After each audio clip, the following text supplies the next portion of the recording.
They don't call you the final one because you're easy to keep. They call you that because you're the safest place they've ever felt. And I need you to understand how deep that goes, because it's not about convenience, it's about nervous system safety. It's about the way your presence quiets the chaos in them. It's about the way you don't weaponize love. It's about the way you can hold emotion without turning it into drama. It's about the way you don't demand perfection, you demand honesty. And to someone who has spent their life surviving by staying emotionally self-contained, that kind of safety doesn't feel like a simple preference. It feels like a miracle they don't know how to trust. You might not even realize you are that person to them, because they don't always say it clearly. Avoidants rarely announce their deepest feelings with confidence. They show it in strange ways. They come back after they pull away. They keep a line open. They check in right when you start moving on. They can't fully let you go even when they claim they're fine. And that is because you represent something their heart recognizes. Even when their fear tries to deny it, you represent home. Not the kind of home that traps them, the kind of home that steadies them, the kind of home that asks them to stop running. That's why you feel the contradiction. They get close, then they retreat. They open up, then they shut down. They soften, then they go cold. It's not because you are wrong, it's because you are real. When you are the safest place they have ever felt, you activate everything they've been avoiding.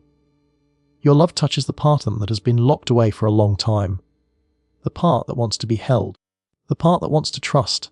The part that wants to stop pretending they don't need anyone.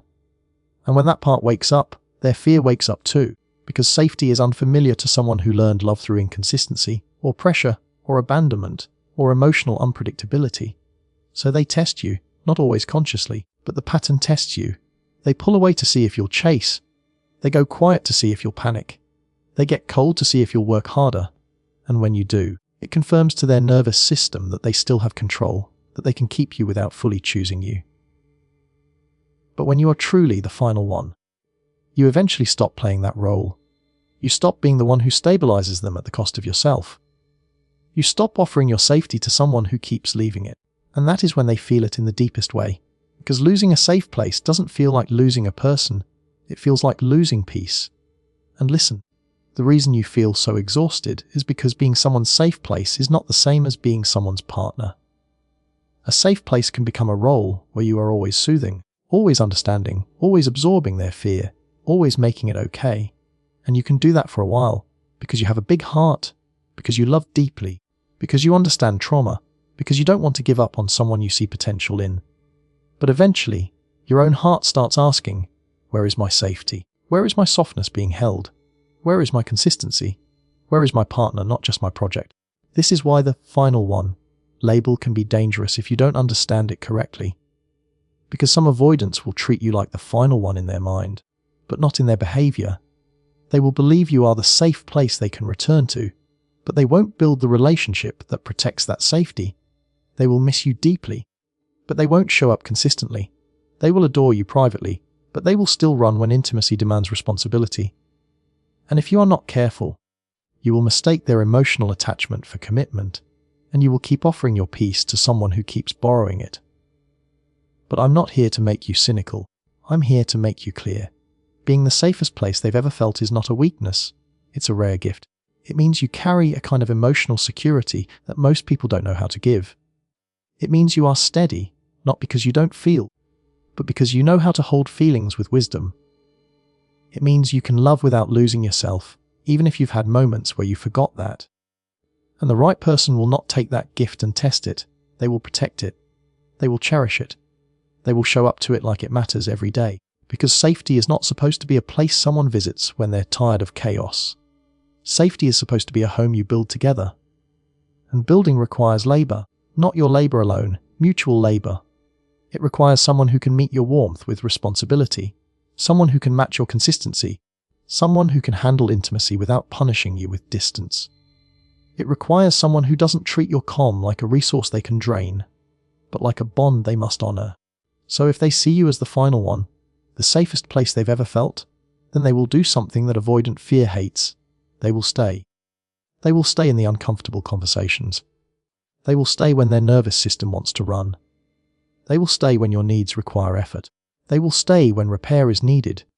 They will not just return when they miss you. They will remain when they are scared. That is the difference between someone who values your safety and someone who uses it. And here's the most important truth for your heart. You are not responsible for being their safe place if they keep making your life unsafe. You are not responsible for soothing someone who keeps hurting you. You are not responsible for proving your love by tolerating inconsistency. Your love is not a hospital where they come in bleeding and then leave without healing. Your love is a home, and a home has rules, not harsh rules, sacred rules. Rules like respect, consistency, communication, accountability. Rules like you don't get to disappear and then return as if nothing happened. Rules like you don't get to call me the final one while treating me like an option.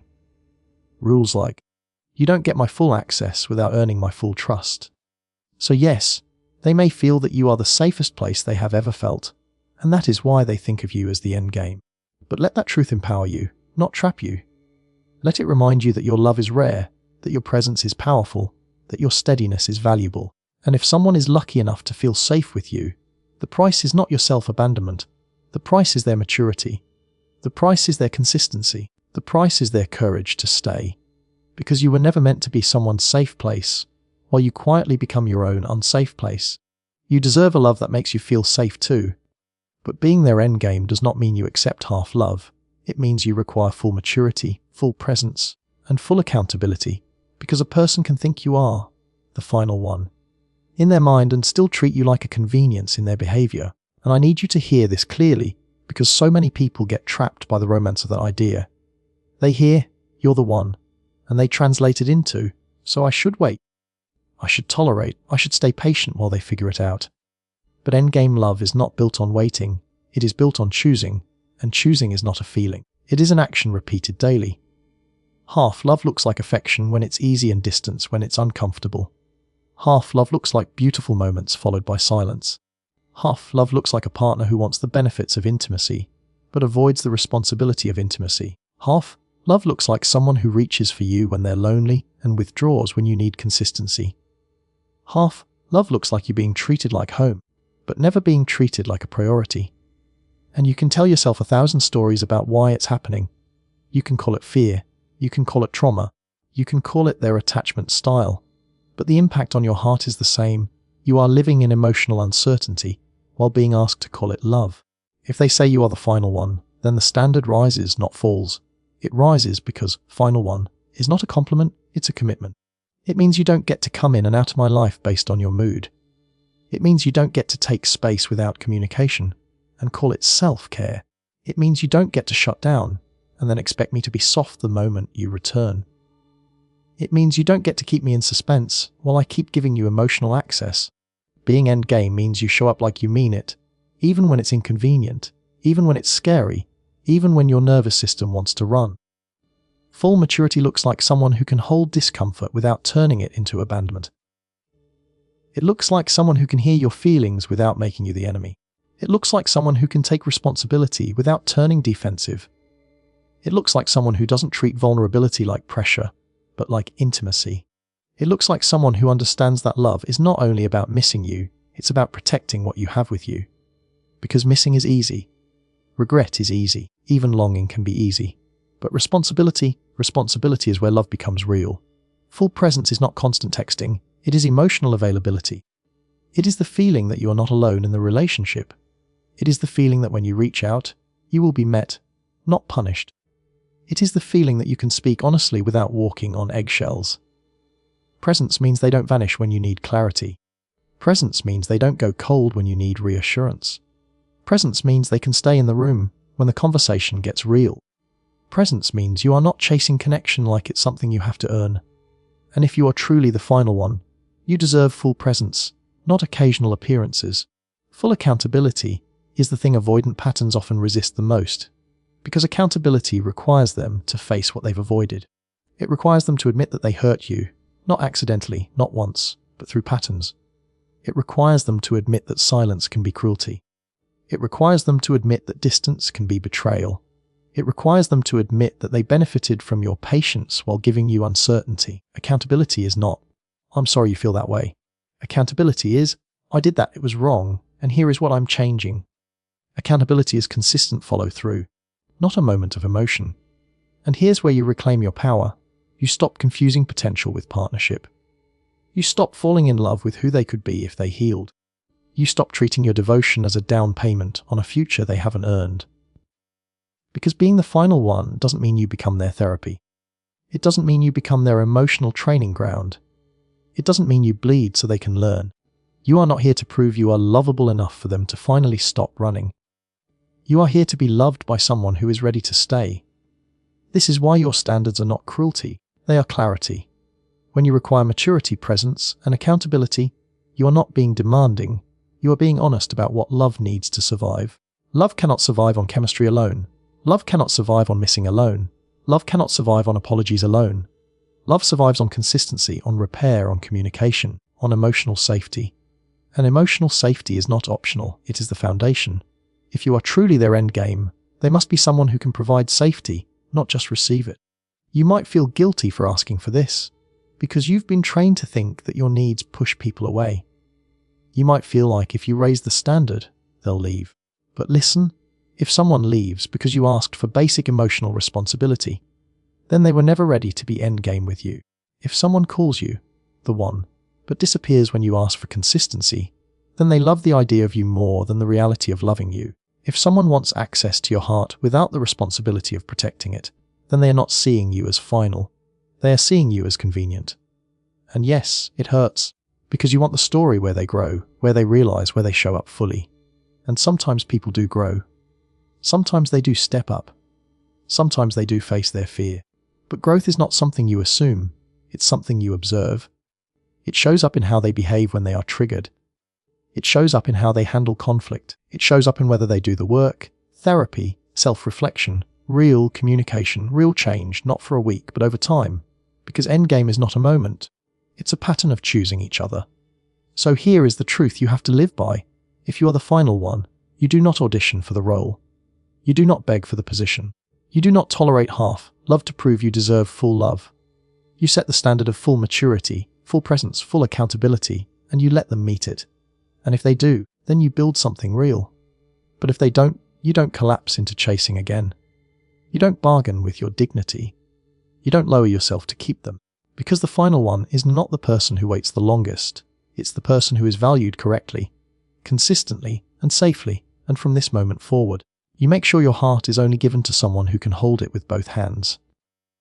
Avoidants often recognize your value late, when your energy changes and your availability is no longer automatic, and I know how painful that is, because it can feel like the cruelest timing in the world.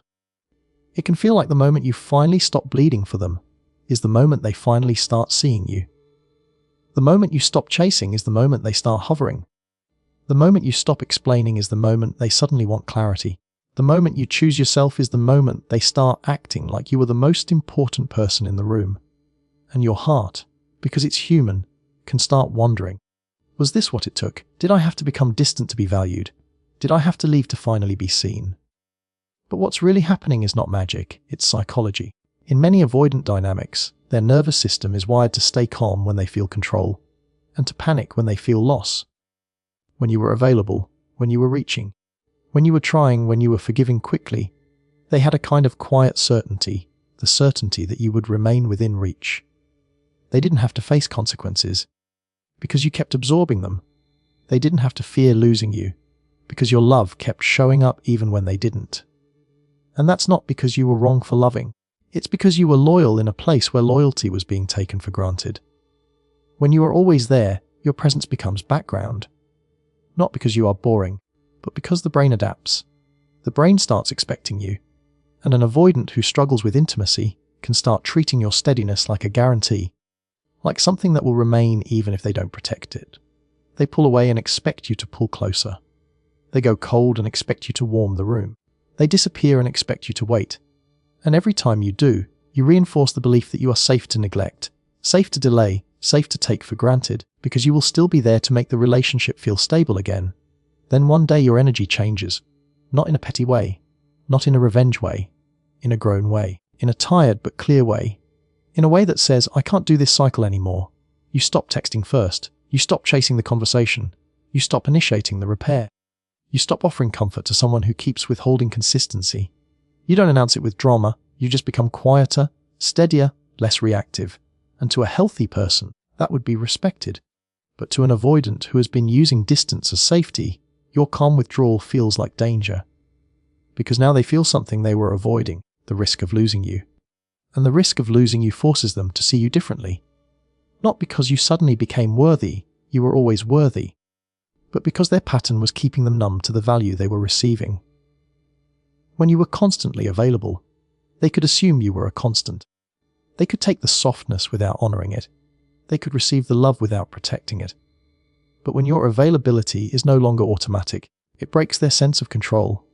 It reveals that your love is not an unlimited resource. It reveals that your patience has an end. It reveals that your dignity is stronger than your attachment. And that revelation can hit them like a wave. This is why avoidants often recognize value late. They don't process loss the way anxious lovers do. Anxious lovers feel the loss immediately, because connection is their regulation. Avoidants often feel relief first, because space quiets their nervous system.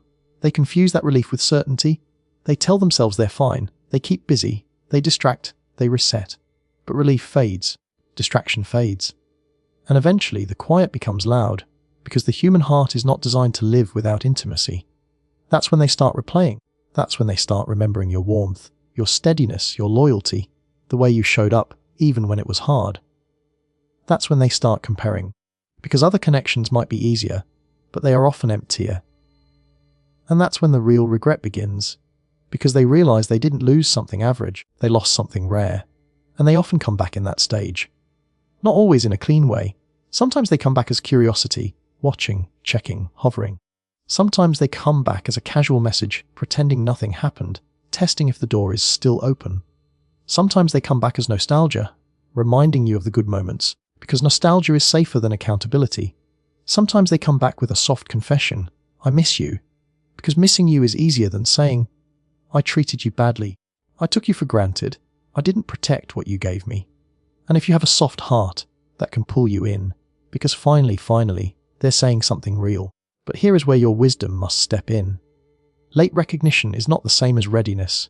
Someone can recognize your value and still not have the capacity to hold it. Someone can miss you and still repeat the same pattern the moment intimacy requires maturity. Someone can return because they feel loss, not because they have built new skills. And if you are not careful, their late recognition becomes another chapter of the same story. They come back, you feel hope, they give effort for a moment, and then they retreat again once they feel secure.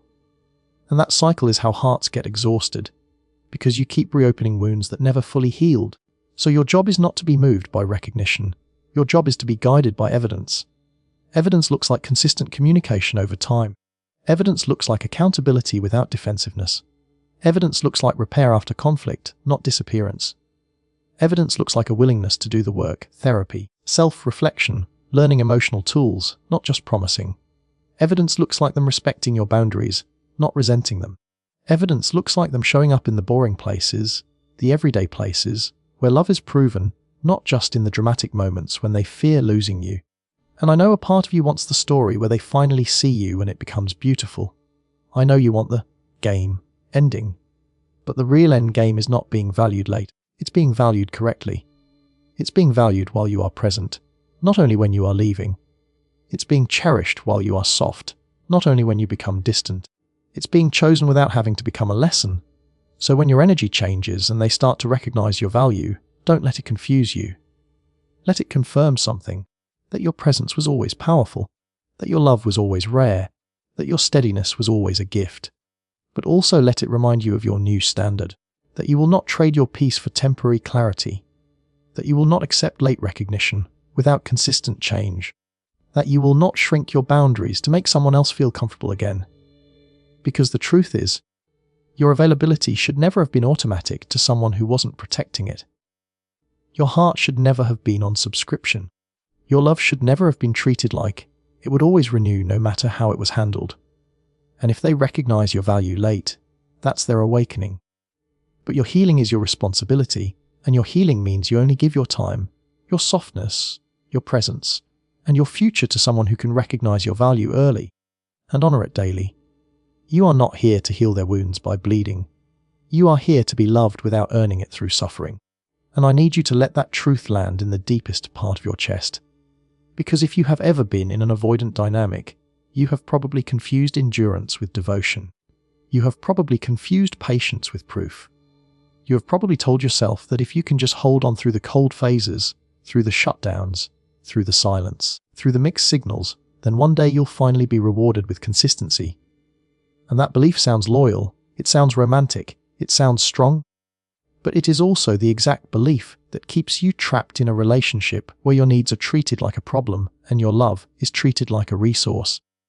There is a quiet heartbreak that happens when you love someone who keeps you at arm's length, because you start trying to earn what should be freely given. You start working for reassurance like it's a bonus. You start working for affection like it's a negotiation. You start working for communication like it's a favor. And you do it because you see their wounds, you see their fear, you see the way closeness triggers them, and you think, if I can just be safe enough, soft enough, understanding enough, they will finally relax into love. But hear me, you cannot be safe enough for someone who refuses to face their own fear. You cannot be soft enough to fix a pattern that is built on running. You cannot love someone into maturity if they keep choosing avoidance over growth. And this is where people get it twisted. They think healing means you become the healer. They think healing means you tolerate the pain because you're stronger, more secure, more patient. They think healing means you become the emotional container for someone else's instability. But that is not healing, that is self-sacrifice. That is you turning your heart into a rehabilitation center where you're constantly on call, constantly soothing, constantly translating, constantly forgiving. And the cost is enormous, because the more you bleed for someone, the more you train them to believe your love is limitless, that your boundaries are flexible, that your needs can be postponed, that you'll always be there to clean up the emotional mess. Bleeding looks like staying silent when you're hurt, because you don't want them to withdraw. Bleeding looks like apologizing for your feelings, because you're afraid of being labeled needy. Bleeding looks like accepting crumbs and calling it progress. Bleeding looks like being grateful for the bare minimum, because you've been starved. Bleeding looks like you doing all the emotional labor, the check-ins, the repairs, the conversations, while they do the disappearing. Bleeding looks like you making your needs smaller so the relationship can survive. And if the relationship only survives when you are smaller, it is not a relationship that honors you. It is a relationship that consumes you. And here is the part that changes everything. Love is not supposed to require suffering as proof. Real love doesn't demand you earn your place. Real love doesn't make you compete with someone's fear. Real love doesn't treat your needs like pressure. Real love doesn't punish your vulnerability with distance. Real love is not perfect, but it is responsive. It cares when you hurt. It repairs when it breaks. It shows up when it's uncomfortable. It does not leave you alone in emotional hunger, and then call you dramatic for wanting to be fed. So when you say, I'm the end game, when you say, they think I'm the final one, you must hold that with wisdom. Because being the final one is not about being the person they return to after they've hurt you. It's about being the person they choose with responsibility. It's about being the person they protect. It's about being the person they grow for, not with promises, but with consistent actions. And if they cannot do that, then your love is not meant to become a sacrifice just because you can see their potential. Potential does not hold you at night. Potential does not repair the wounds they caused. Potential does not create emotional safety. Only behavior does. This is why you have to stop treating your suffering like it's loyalty. Loyalty to someone who keeps hurting you is not loyalty. It is self-betrayal. It is you making a vow to stay in pain so they don't have to face their consequences. It is you staying available so they don't have to grow. And you might call it love, but love that demands your self-abandonment is not love. It is attachment mixed with hope mixed with fear. Love is supposed to expand you, not shrink you. Love is supposed to calm your nervous system, not keep it on high alert. Love is supposed to feel like partnership, not like you're doing life alone while waiting for someone to arrive emotionally. And I know, part of you wants to rescue them, not because you're naive, but because you're compassionate. You see the child in them that didn't get what they needed. You see the fear in them that hides behind coldness. You see the softness that appears in glimpses, and you think, if I just hold on, I can bring it out. But you have to ask yourself a brave question. Is this love, or is this a mission? Is this a relationship, or is this a project? Because the moment you become someone's project manager, you stop being their partner. And the moment you become someone's healer, you stop being held. You start giving and giving until you don't recognize yourself. So here is the shift. You are not here to heal their wounds by bleeding. You are here to be loved without earning it through suffering. That means your standards matter. Your boundaries matter. Your needs matter. Your emotional safety matters. It means you stop accepting inconsistency as normal. It means you stop rewarding withdrawal with more access.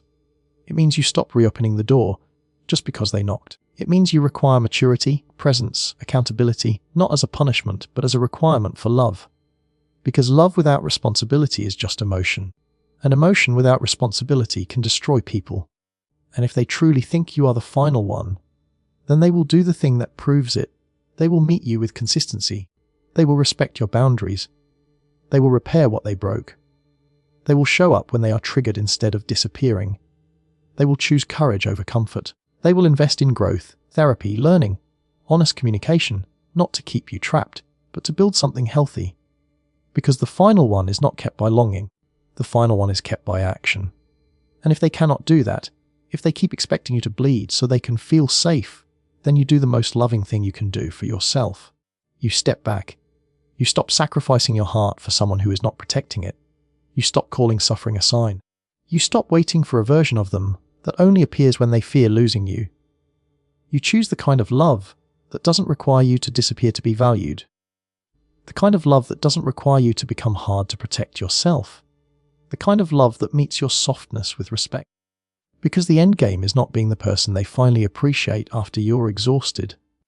The end game is being with someone who appreciates you while you are present, while you are loving, while you are open, and who never asks you to bleed to prove you deserve a place in their life.